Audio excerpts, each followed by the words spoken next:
Kakatapos ko lang mag-gel soft. Sakit ang ngita ko. Abot sa puwet.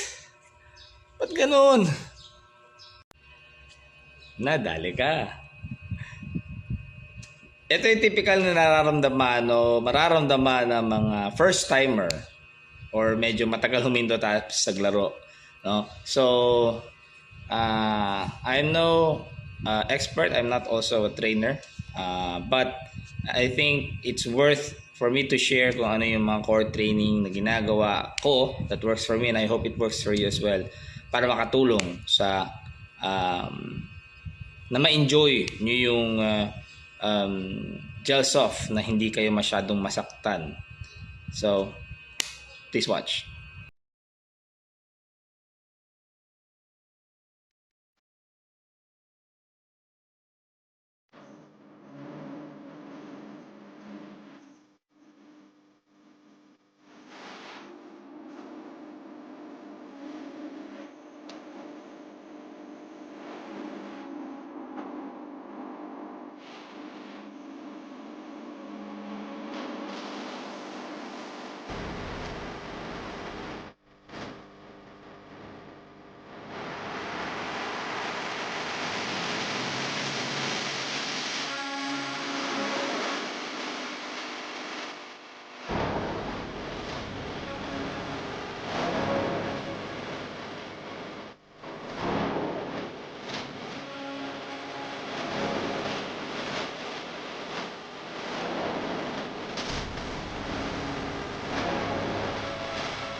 So yun lang.